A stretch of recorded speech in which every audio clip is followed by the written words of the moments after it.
John MacArthur. So if you know John MacArthur, he is the pastor of Grace Community Church, which is located in Sun Valley, in California, United States. Ay matagal niya nang pinagpapastoran ang church nito at kung natanong niyo kung buhay pa siya, yes, buhay pa siya. Pero yung kanyang best friend na si R.C. Sproul, which was known to be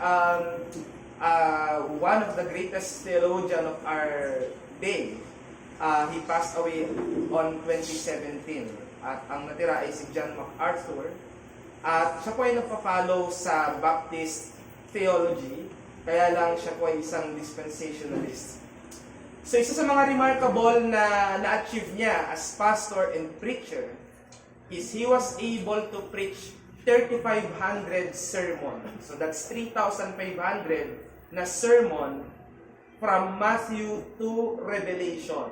So noong June 5, 2011 is one of his remarkable achievement. Natapos niyang i-preach ang buong New Testament from 1960s hanggang 2011.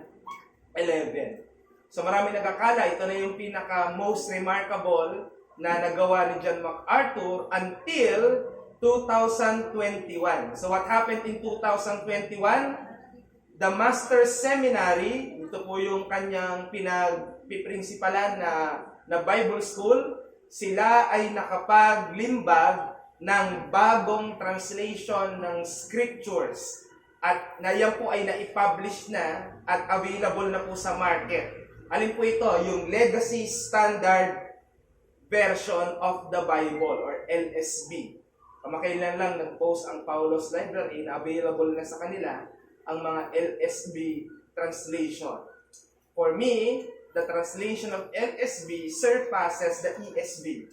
But because it's our tradition to use ESV, dahil ito ay mas tested, so we maintain the ESV translation as our main translation of the scriptures. So what I shared to you are the legacies of a faithful preacher. And there is also a legacy of a faithful believer who died thousands of years ago. And the legacy to which he left to his family is still existing in our day. And that is the legacy of faith. I would invite you to open your Bible and please rise up. Genesis chapter 25 verses 1 to 11. So babasahin ko po from verse 1 down to verse 11. Genesis chapter 25 verses 1 to 11. Babasahin ko po ito sa English Standard Version. Abraham's death and his descendants. Okay.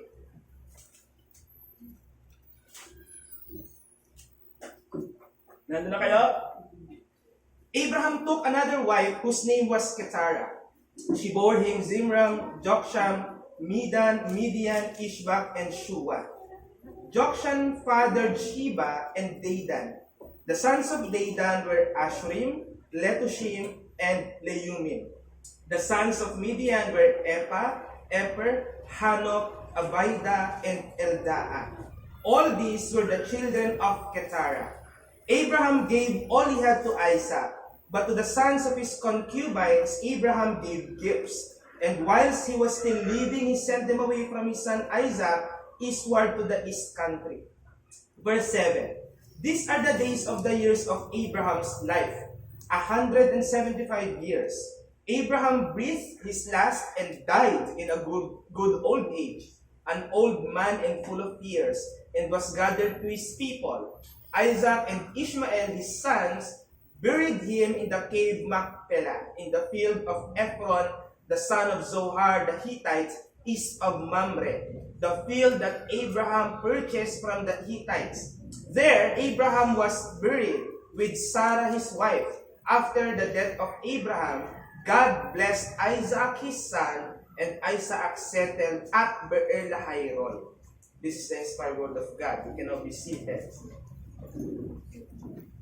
So binanggit ng ating text that Abraham was 175 years old nung siya po ay namatay. So dito na nag-turn down yung number of years ng tao. Sa ibang mga passages ng Scripture, especially until Genesis chapter 8 and 9, makikita natin ng tao ay tumatagal ng kulang-kulang millennium, so 1,000 years. But in fact, the oldest man, Methuselah, died at 969 years. But sa generation nila Abraham, tumatagal na lang sila ng kulang-kulang 200 years. So when Abraham has died, he was 175 years old. Would you like that? Living on earth for 175 years? Hindi na impossible ngayon. Ang tao ay tumatagal na lang more or less ng 100. Sabi pa nga ng Bible, 70 is enough. Diba? Now, binanggit dito sa text natin, na buhay siya ng full of years. Yeah. Full of years, or in modern translation, satisfied life. Yan. Siya ay nabuhay ng may satisfaction. Nung siya namatay, meron siyang dalawang anak, si Isaac at saka si Ishmael. Silang dalawa yung nanguna para siya ay ilibing sa presensya ng kanilang mga tao. Now, yung naging burial site ni Abraham ay sa lugar na pinaka-peak ng kanyang success. Yung kanyang biniling lupa mula sa mga Hittites. So after na mamatay ni Abraham, ang iniwan sa atin ng text, sabi, pinagpatuloy ng Diyos yung blessing niya sa anak, si Isaac. At doon, siya yung rightful heir. I'll give you a message from this text. The death of a faithful believer leaves a living legacy of God's continuous blessings for the next generation. Ang kamatayan ng tapat na mananampalataya, nag-iiwan ng buhay na legasiya sa pagpapatuloy ng biyaya ng Diyos para sa susunod na henerasyon. Point number 1. Pag-usapan natin yung fullness of God's grace sa buhay ni Abraham at sa buhay ng kanyang mga sumunod na naging henerasyon hanggang sa buhay natin ngayon. That's from verse 7 to 8. I would like to inform my Berean students to take note of what I'm saying because this is our basis mamaya. Fullness of God's grace, verses 7 and 8. Ang context nito, si Abraham ay dinescribe to have full of years. Ayan. Pag tinignan natin sa Bible yung word na full of years, especially sa root nito na Hebrew, sabeya. Ayan. Ano ibig sabihin ng sabeya? A life being satiated. Ayan. Ang equal meaning niyan on today's language is that this word only means a state of being in full. Ito yung klase ng napuno at sa pagiging puno, hindi na nangangailangan pa. So ang ibig sabihin ng full of years, nasa id mo hanggang sa dulo ang lahat ng kasarapan ng buhay. At sinasabi ng Bible na naranasan niya ni Abraham, which is our father of faith. He lives a life satiated. Alam nyo, ito, sa mga senior citizens siguro, no? Wala naman sa ating more than 80 siguro. No? Pero, kung papansinin nyo, sa ating kabataan, ako, bata pa, magbe-benching ko next week. At may mga medyo matanda, 30s, 40s, 50s, bata-bata pa. Sa ating kabataan, kung meron man tayong kinakatakutan, mamatay. Diba? Yan ang ayaw natin, yan ang iwasan natin, mamatay. Pero, kapag pinansin mo yung mga nasa above 80 or 90, hindi ko naman nila lahat, pero karamihan sa kanila, ang kanilang wish ay mamatay. Bakit ko yun nasabi? Marami akong nakakausap na matanda, no? Sa kanilang katandaan, sabi nila, hinihintay na lang daw nilang mamatay. To die in peace. Bakit? Kasi wala na daw silang mahihiling pa. Sa isang exclusive interview kay Juan Ponce Enrile, The Living Legacy, is already 99 years old, as much as I know, or 100 or 100 or whatever.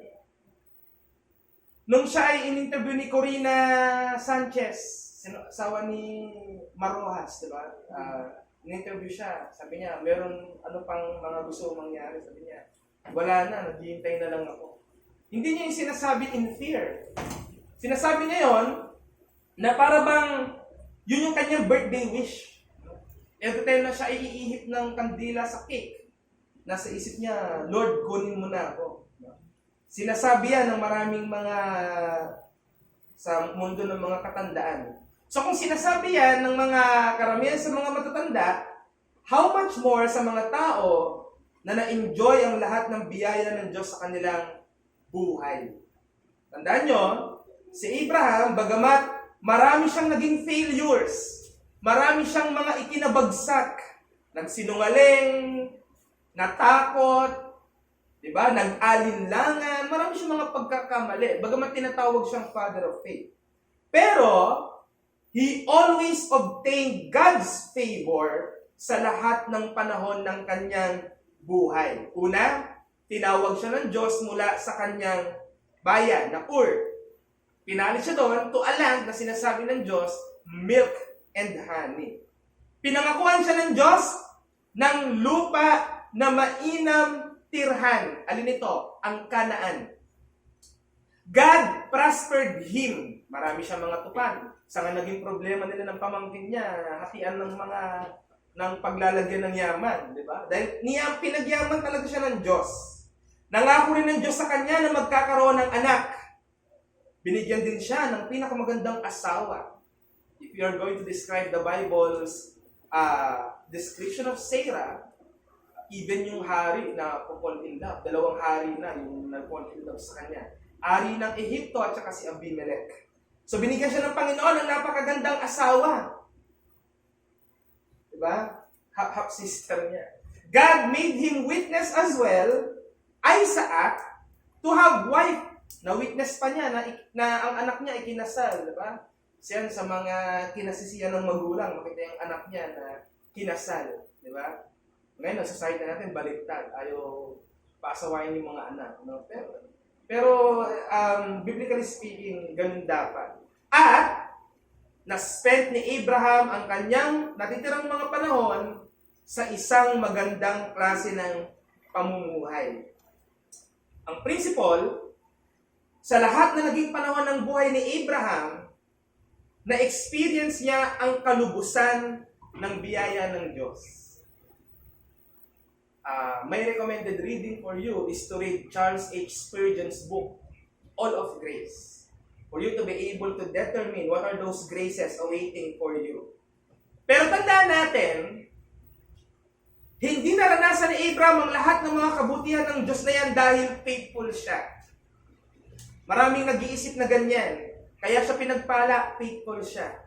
Baliktad. Kaya siya pinagpala ng Diyos dahil faithful ang Diyos sa Kanya. Lagi niyo pong iisipin yan. Hindi siya reciprocated. Pag naging faithful ka, magiging faithful sa iyo ang Diyos. Well, that is true, but that is not the case. God is being faithful because He wants to be faithful. Not because of something that you have done that make Him obligated to do such things. Hindi ganyan ang ating Diyos. Sa katotohanan pa nga, naipakita ni Abraham yung kanyang imperfect faithfulness. Maraming mga inutos sa kanyang Diyos na hindi niya nagawa. Pero, he was trying hard to be one. Ang Christian, hindi perfect, but trying to be perfect. Always have that in mind. While perfect holiness is not attainable, it is not achievable on this present life. But this is pursuable. My recommended reading is Stephen Lawson's Pursuit of Holiness para sa mga malaling mag-aral. Ang point, ang biyaya ng Diyos, hindi nito gagawin tayong perpekto sa buhay na ito. Kung ang problema mo ngayon bilang Kristiyano, maging perfect, hindi mo yan mag-solve dito sa lupa. Yan ang sasabihin ko sa'yo. Kaya kung nakatingin ka sa kapwa mong tao, bakit ako susunod sa kanya? Eh hindi naman niya na-perfect yung Bible, yung preaching niya. Tanungin mo rin yung sarili mo, ikaw ba? Mape-perfect mo rin ba? Yun yung tamang pananalamin Hindi titingnan mo ang iba. Dahil wala kang makikita na kahit sinong taong nabubuhay ngayon na mape-perfect yan. Meron ng isa na na-perfect niya ang holiness sa lahat ng kanyang buhay. Hindi si Abraham yon. Hindi rin si Job. Not even David. It was the Lord Jesus Christ. Kundi ang ginagawa ng grace sa atin ng Panginoon, ginagawa niya itong sufficient sa ating mga imperfections.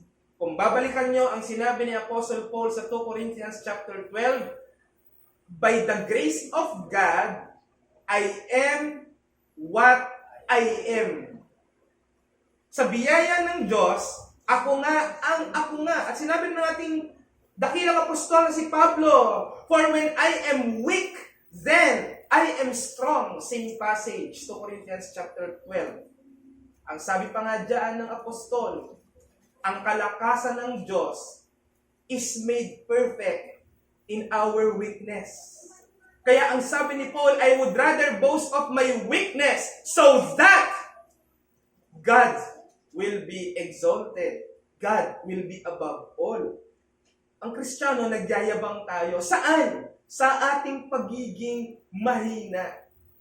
Dahil sa ating pagiging mahina, na ipopromote natin ang kalakasan na kung saan binibigay ng Diyos sa pamamagitan ng kanyang biyaya. Kaya ang lesson na kung saan ay ating makikita dito, ang satisfied and well-spent life ay yung buhay na nabubuhay ka sa ilalim ng grasya ng Diyos. We are people of God's grace.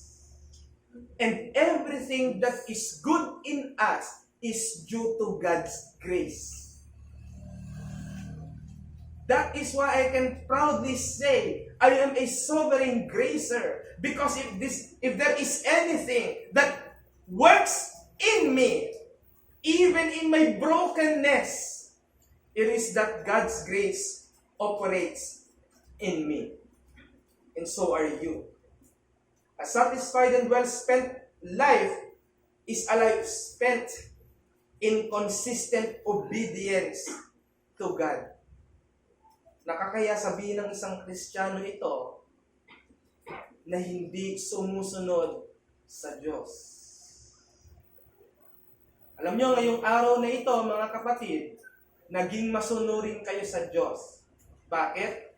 Ang utos ng Diyos, ipangilin ang araw ng Sabat. Tama ba? Naandito kayo sa araw ng Sabat. Pag tinuloy-tuloy niyo yan, kapares niyo si Abraham. And God will be able to bestow to you His full of grace. Bakit? Dahil ang obedience, ito yung nagpapatunay ng buhay na pananampalataya. Tandaan natin, lagi nating sinasabi yung phrase, we are saved by faith. Isn't it? But tatandaan nyo, the faith that is in us is not alone. We are saved by faith alone, but the faith that is in us is not alone. So yung nagsabi niya, Martin Luther, bakit? Ang patunay na meron kang living faith, sumusunod ka sa Kanya. Nakita ba natin na bagamat si Abraham ay nagkaroon ng mga pagkakamali, meron bang punto sa buhay niyang tumigil siyang sumunod? Hindi. Pag siya ay nadadapa, pag siya ay nagkakamali, nare-realize niya kaagad, siya humingi ng kapatawaran, gumagawa siya ng altar, at wala siyang ibang gagawin ulit kundi magpatuloy na sumunod. Ganyan ang buhay ng isang tapat na mananampalataya. Kapag dinidefine natin yung word na tapat na mananampalataya, we are not talking about perfection. We are not talking about full sanctified life. We are not talking about higher life theology. What we mean by a faithful believer is a believer who always fall but always rising up, trying to obey God. Ganyan ang ginagawa natin. Kaya kapag may kapatirang nagkamali, worthy of discipline, do not condemn that person.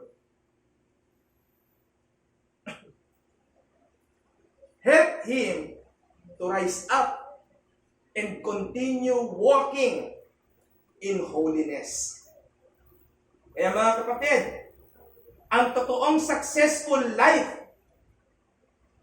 hindi yung life na sinasabi ng worldview ng postmodern. Nakatapos ng pag-aaral, naging magaling na professional. Bagamat magaganda yan, pero pag pinag-uusapan natin ang larangan ng pananampalataya, ang well-spent life ay ang buhay na kung saan divinely favored. Nasa ilalim ka ng grasya ng Diyos. Buhay sa isang seasoned believer na kung saan nagiging living example para sa younger believers. Na matanda ka, ikaw pa yung hindi nagsisimba. Tapos magagalit ka sa iyong children, di sila nagsisimba. Ikaw ngayon nakikita. How can you leave a good legacy if you are not a faithful believer?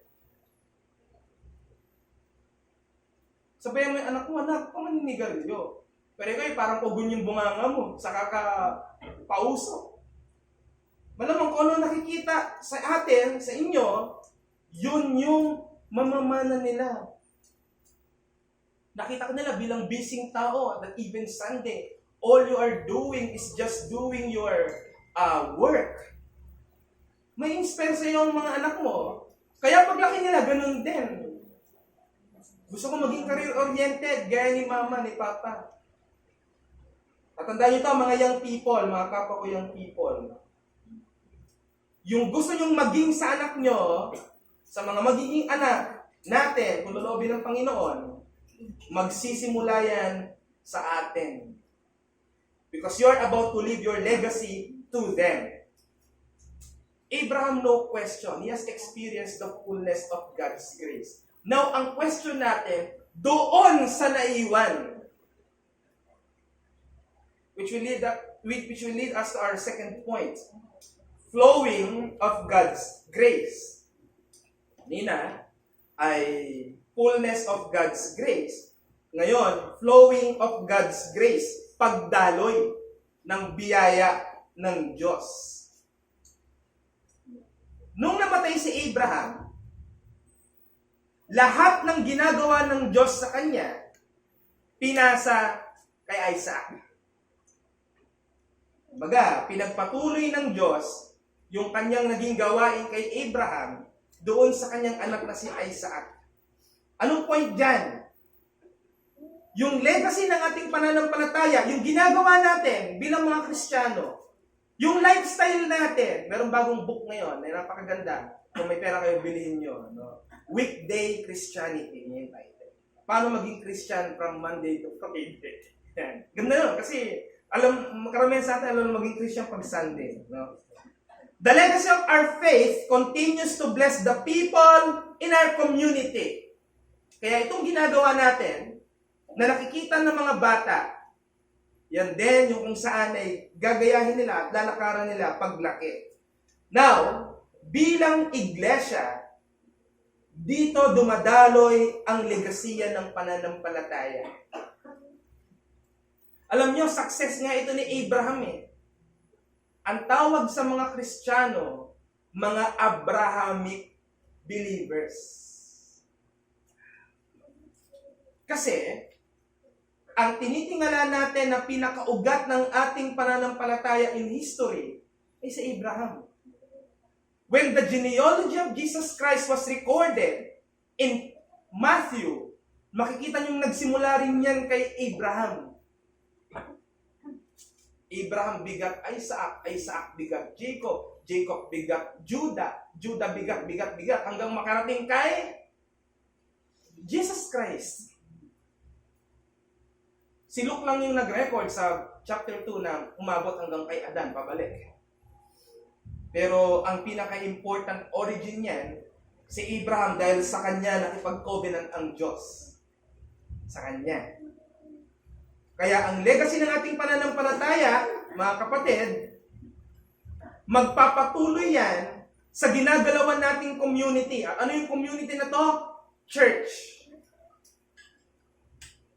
Ganyan po yung kahalaga.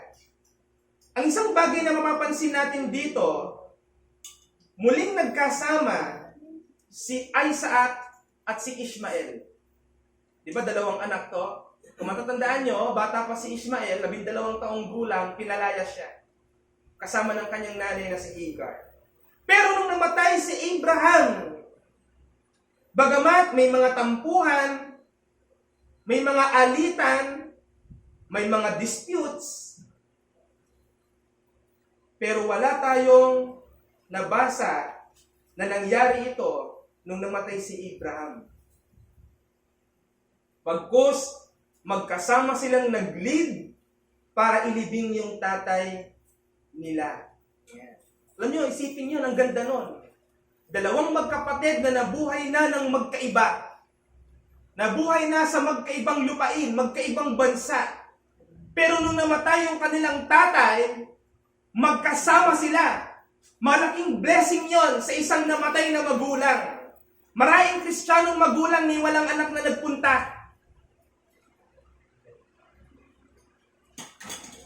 Maraming Kristiyanong magulang umiiyak bago mamatay. Bakit? Walang anak na makita sa kanyang tabi.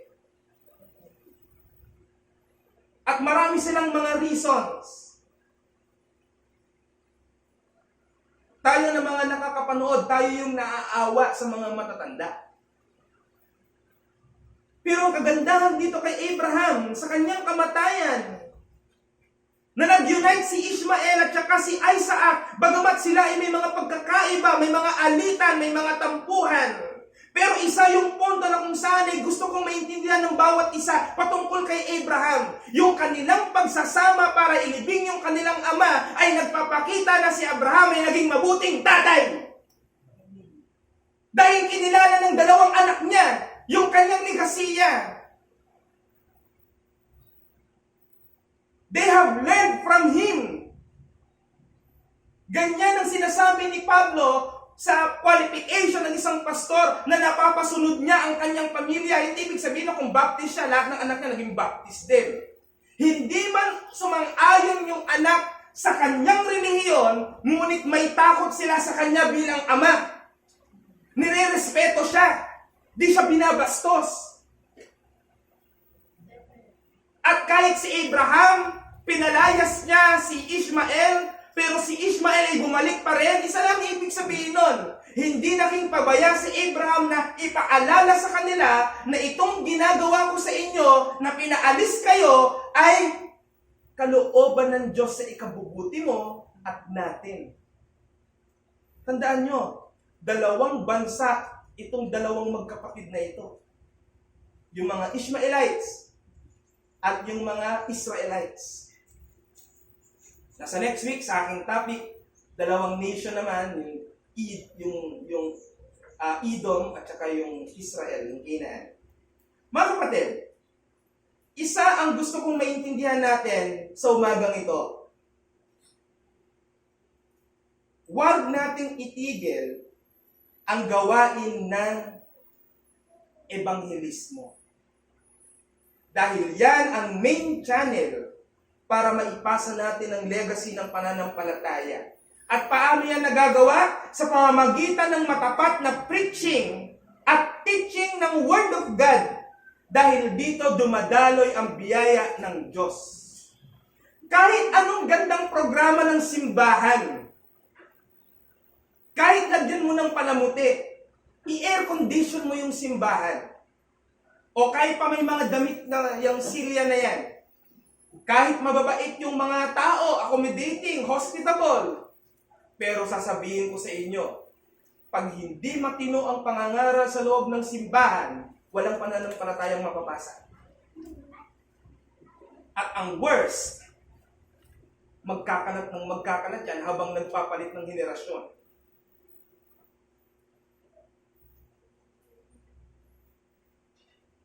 Tinan nyo na nagsimula ang mga simbahan na magsabing, tanggalin natin ang statement of faith. Bakit? Dumilikha ng division. Ano nangyari? Kung ano-anong mga pinaniniwalaan ng mga tao sa simbahan. Tayo bilang mga Kristiyano, hindi hinahayaan ng tapat na mangangaral na kung ano-anong basurang nakalagay sa isip ng bawat isa. Ang ipagpasalamat natin na nakopya natin kay Abraham ay nag-focus siya sa tamang pagtuturo ng salita ng Diyos. Na kahit sa kanyang sarili hindi siya convincing, wala siyang power para i-convince ang sino mang mga tao, pero kapag tama yung ating pangangaral, tama yung ating aral, tama yung ating puso sa pangangaral, diyan kikilos ang Diyos para ipasa ang pananampalataya. At sinabi yan mismo ng ating Panginoon kay Zerubbabel, Zechariah chapter 4 verse 6, not by might, nor by power, but by the Spirit of God. That is how to balance evangelism and God's sovereignty. Basta, mangangaral ako.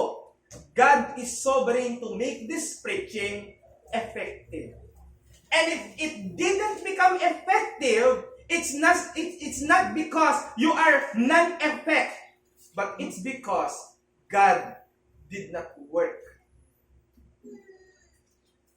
Ganoon lang yon, mga kapatid. Ang prinsipyo, ang buhay natin ng pagsunod sa Diyos, mensahe na kaagad yan. Pakinggan nyo. Ang buhay natin na may pagsunod sa Diyos, mensahe na yan kaagad sa mga taong nasa paligid natin ng gospel. Bakit? Pinapakita niyan, yung gospel na aking sinasampalatayanan, may binabago sa buhay ko. Kaya pag nakita yan ng mga taong nasa paligid mo, hindi nila pwedeng i-dispute na vain yung iyong pinaniniwalaan. Tandaan nyo, they are just watching. At hindi natin alam, without our consciousness, na itong mga taong ito ay nagbe-benefit na pala sa bagay na nakikita sa'yo. Nakikita pa lang yan. Hindi pa naririnig. At huwag nating sukatin ang success ng ating pananampalataya sa dami ng mga na-convert sa panahon natin. Bibigyan ko kayo ng example. Si Gregor Mendel, father of modern genetics. Sa kanyang mga pag-aaral tungkol sa genetics, nireject siya ng mga kapwa niya scientists. Walang naniwala sa kanya tungkol sa kanyang theory of heredity. Hindi na nga theory, law of heredity. Nagkakatotoo na ito sa mga nag-aaral doon ng biology. Pero alam nyo, nung siya'y buhay pa, walang naniwala sa kanya. Walang sumuporta sa kanya.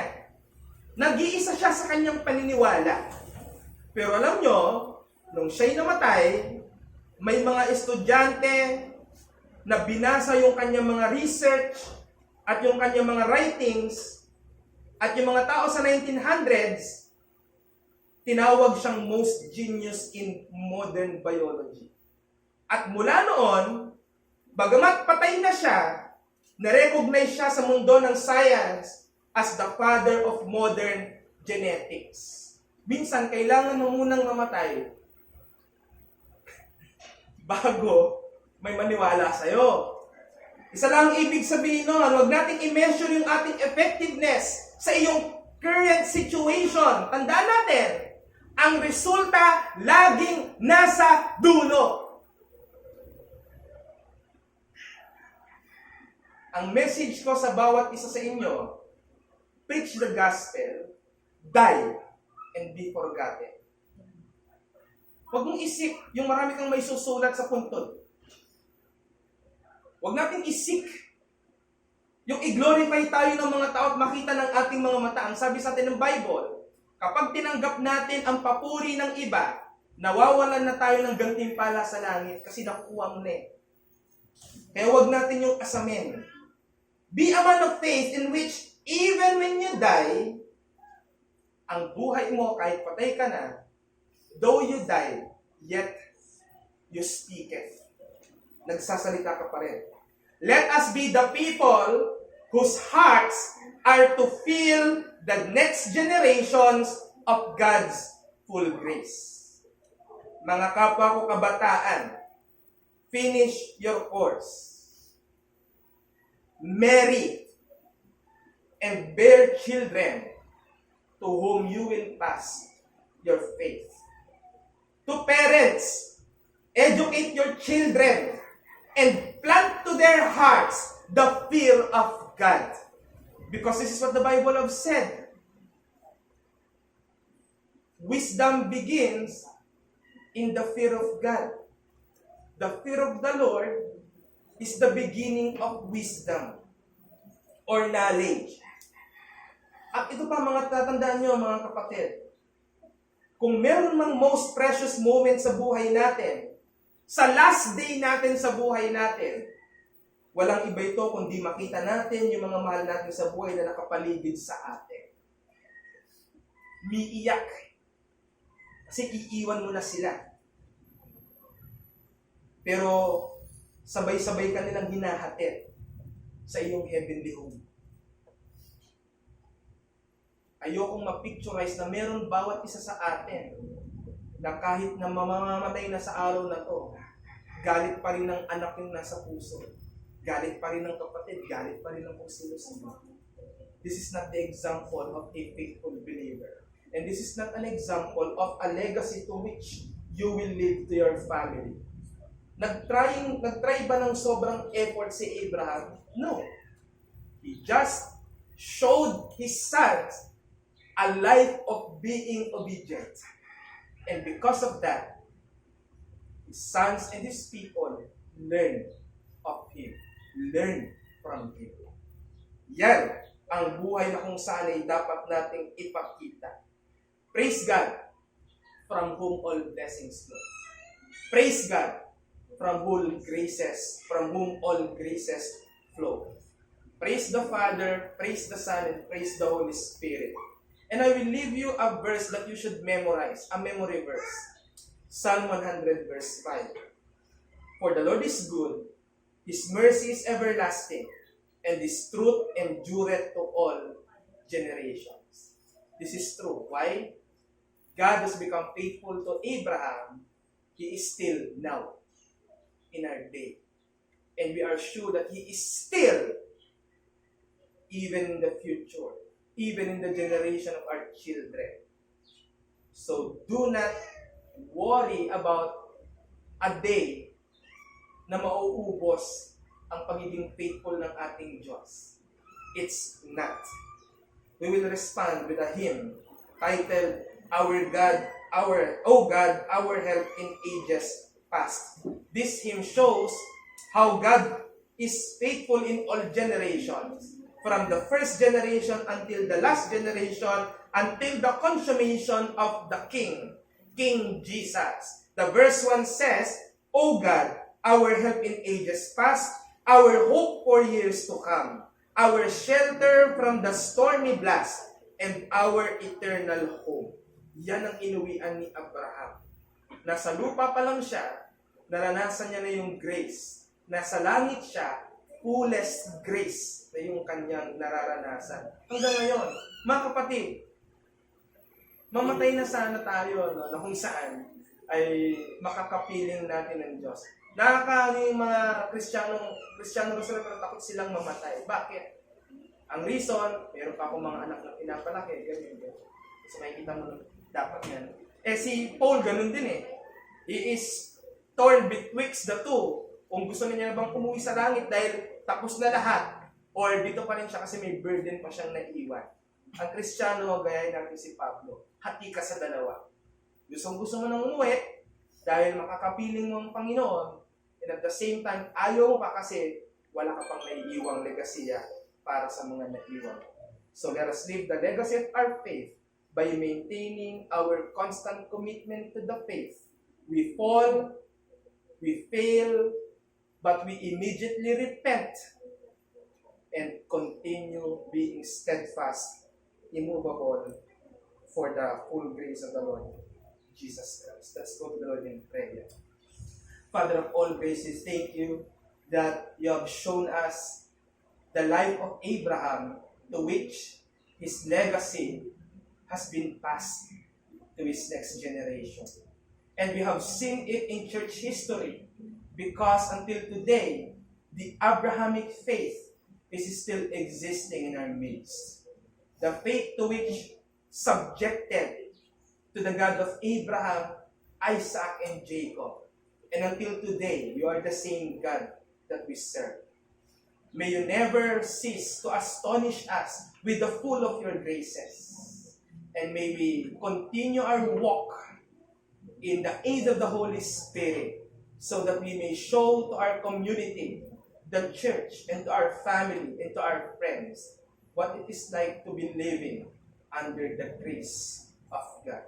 We thank you, our Father, and we pray all these things in your Son's holy name. Amen.